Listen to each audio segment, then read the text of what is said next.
この映像は2011年にアメリカ・オハイオ州で発生した殺人事件の事情聴取の一幕を捉えたものです。 What happened? I shot my mom. Okay. What happened? What transpired to get up to that point? Her every day just making me so mad. Okay. How old are you? わずか10歳の少年が取り返しのつかない凶行に及んだ理由とは。2011年1月2日、アメリカ・オハイオ州ビッグプレイリー。ママ、薪を運んできたよ。その日の夕方、庭での薪割りを終え自宅へ戻ってきたその少年はルーカス。母親はリビングのソファーでくつろぎながらルーカスが運んできた薪に目をやります。こんなんじゃ足りないわ、もっとたくさん運んできなさいよ。薪の量に不満を覚えた母親はそう言って不機嫌にルーカスを怒鳴りつけました。すると複雑な表情を浮かべたルーカスは外へは行かず自室へと戻ってしまいます。次の瞬間、彼はライフルを持ち出し母親を射殺したんです。母親を射殺してしまったわずか10歳の少年。彼はなぜその凶弾を放ってしまったのか。一切の秩序がない環境で育ったその少年はただ自分を守ろうと必死だったんです。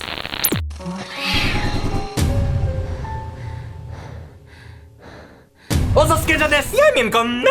この間ね、飛行機でね、香港に行く途中に、はい、ホタルの墓を久しぶりに見たんですよ。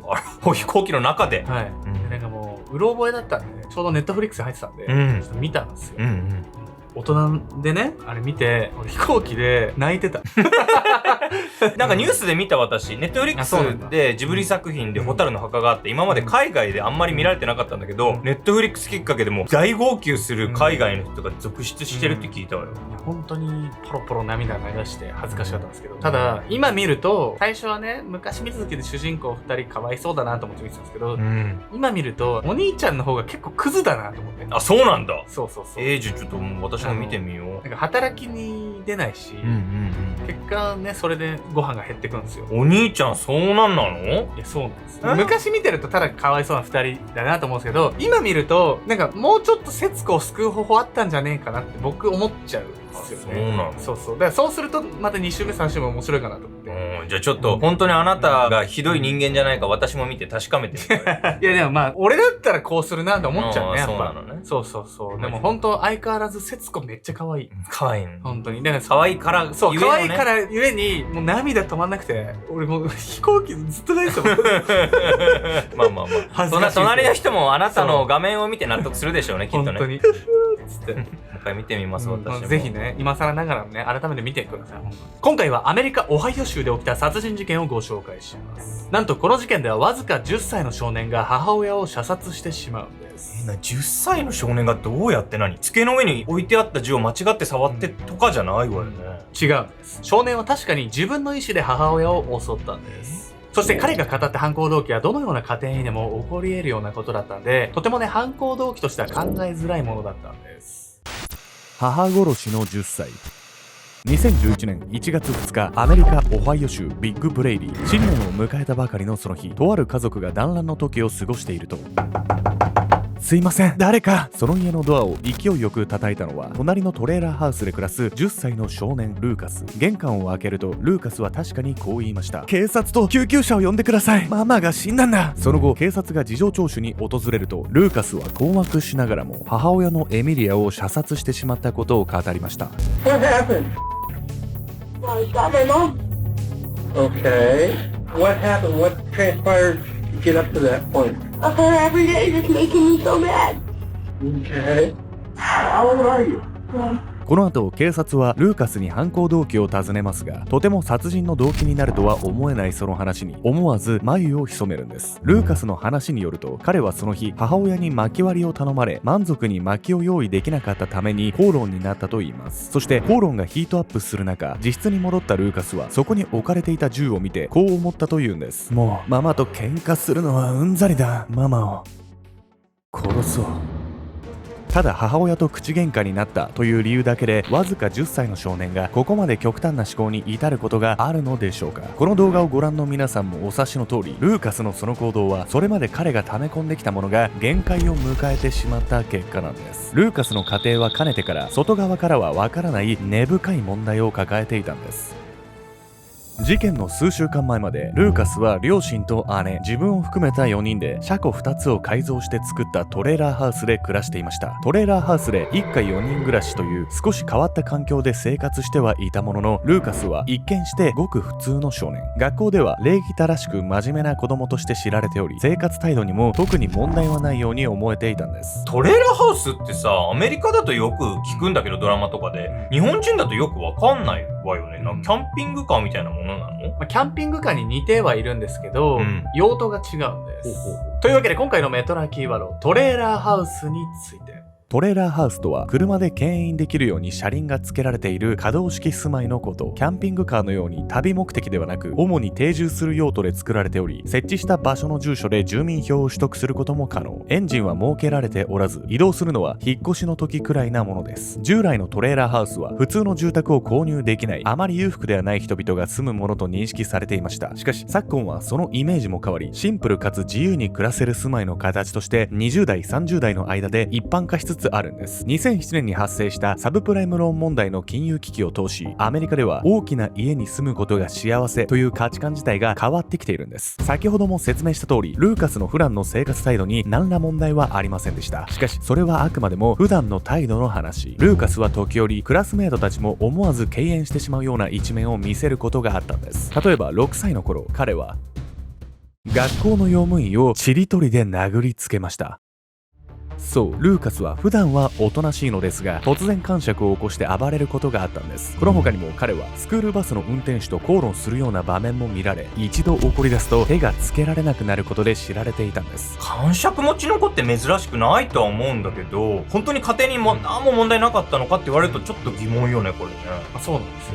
実は事件の直前、ルーカスの家では彼の精神状態を崩壊させてしまうような出来事が起こっているんです。2010年12月、それは事件が起こる数週間前のこと。もう知らん、勝手にしろ。その日、ルーカスの両親はいつになく激しく口論していました。2人が言い争っていたのは銃に対する考え方の違いから。父親のアドルフは防犯の観点から子供に銃を持たせるべきだと考えていました。母エミリアは当然のごとくその考えに反発。なぜなら父アドルフはルーカスに6丁もの銃を与えていたから。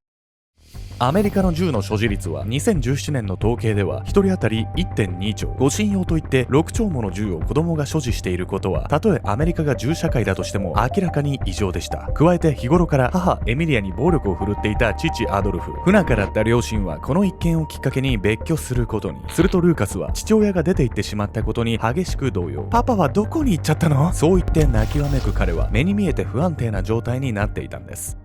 なるほど、ちょっとこの父親問題あるわよね。むしろさ、父親と別居した方がいいように思えるんだけど、ルーカスはなんかそれ嫌みたいな感じね。そうなんです。一見すると父親がね、悪影響のように思えるんですが、ルーカスはむしろ母親の方を毛嫌いしていたんです。衝動のままに。父アドルフが家を出て数週間後の2011年1月2日、一家が暮らしていたトレーラーハウスに母エミリアの声が響きました。ルーカス、洗濯は終わった？次は外から薪を持ってきて。矢継ぎ早に家事を命じる母親にルーカスはうんざりした様子で家の外へ。1月の厳しい寒さの中、彼は一人で薪を割って運ばねばなりませんでした。両腕に薪を抱えて家に帰る途中、突き出ていた木に肩をぶつけてしまったルーカス。散らばった薪を集めながら彼はこう思いを巡らせていました。どうしてママやお姉ちゃんは何も手伝ってくれないの？なんで僕一人で全部やらなきゃなんないの？木に肩をぶつけた痛みがまだ残る中、ルーカスは母が待つトレーラーハウスの扉を開けた。ママ、薪を持ってきたよ。ソファーでくつろぐ母に向かい、ルーカスはそう告げる。すると彼が運んだ薪を目にした母エミリアの表情は怒りに満ちていた。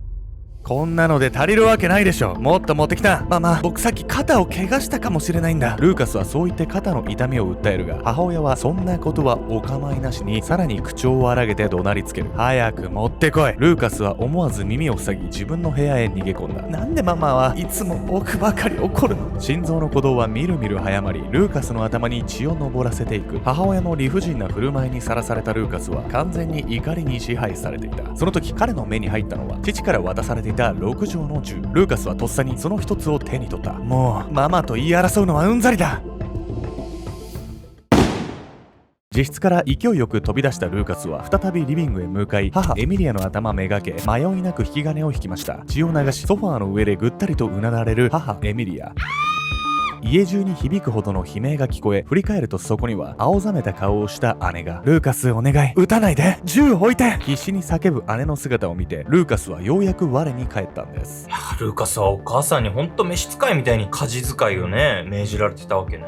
いやでもそれってさ、両親が一緒に住んでた頃からでしょ、なんで父親が出ていたタイミングで精神を悪化しちゃうわけ？皮肉にもね、暴力的な父親がね、ルーカスにとっては心の救いになっていたんです。かねてから母エミリアと不仲で口論になっては暴力を振るっていた父アドルフ。そんな父親の姿を見るたび、ルーカスはいつもこう思っていました。いいぞ、もっとママを懲らしめてやれ。ルーカスからすれば、父親のアドルフは自分をいじめる母親に鉄槌を下すヒーローのような存在。いつもそうやって代わりに鬱憤を晴らしてくれていた父の不在によって、ルーカスは母親のいびりに耐えきれなくなってしまったんです。母エミリアを射殺した後、姉が必死に脈を確認している姿を見て、ようやく事の重大さを理解したルーカス。彼は叫びながらトレーラーハウスを飛び出すと、一目散に隣人の家へ走りました。すいません、誰か警察と救急車呼んでください。ママが死んだんだ。暴力を振るう姿を子供に見せるってすごい悪影響だって言うじゃない、だけどそのルーカスにとっては父親が母親に暴力振るってる姿を見せた方が状況が良かったってなんかすごい複雑な話ね。彼はね、母親に怒鳴られることがトラウマだったんです。ルーカスは学校で癇癪を起こすことで知られていたんですが、それも誰かのね、怒りの声を聞いて、パニックになったためだったと言われてるんです。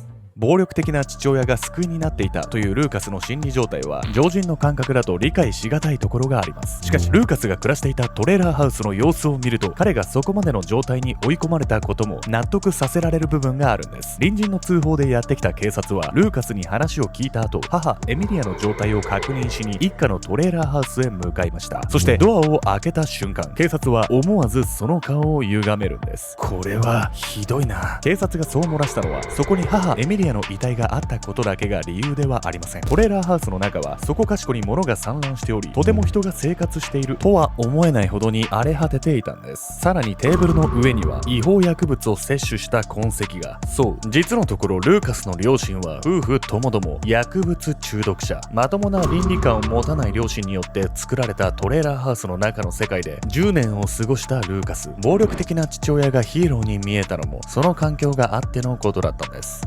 これはもうちょっともう感覚がおかしくなっちゃっても変じゃない家庭環境よね。これ誰かがもっと早く気づいてればこんな事態にならなかったんじゃないかなって思うけどね。いっそのことね、両親ともに逮捕されていたら、ルーカスはどこか別のところで保護されていたかもしれないですよね。彼にとってはその方が良かったかもしれないんです。警察の調べに対し22口径のライフルで母親を撃ったと認めたルーカス。彼はその後精神鑑定を含めた調査にかけられました。 You feel bad that it happened, that you actually shot it? Do you think it was worth it even though you were mad? No. Should anyone be shot or die over an argument? No. 精神鑑定の結果、ルーカスには不安障害、学習障害、うつ病の3つの診断が下されました。それは紛れもなく両親ともに薬物中毒者で、とても正気ではいられない環境で過ごした弊害。ルーカスはその精神状態から裁判を受ける能力がないと判断されたんです。結局はこの2年後の2013年8月、カウンセリングによる治療を受け、症状が緩和した段階でルーカスは少年裁判にかけられることに。ここで裁判官が下した判断は、ルーカスを21歳までオハイオ州青少年サービス局の施設で交流すること。劣悪な環境で育てられたルーカスの治療には約10年の時間が必要だと考えられたんです。2024年の時点でルーカスは24歳になっているはずですが、その後彼がどのように過ごしているのかは現在も公開されていません。とてもまともとは呼べない両親によって劣悪な環境で育てられた結果、わずか10歳で実の母を手にかけてしまったルーカス。彼の行いは決して許されるものではありませんでしたが、信頼できる大人が身近にいないその苦しみは他人に押し量れるものではないでしょう。母親に怒鳴られることがトラウマだったルーカスは自分でも感情を制御できなくなってしまいました。もし同じ立場に立たされたとしたら、あなたはその苦しみからどうやって抜け出しますか？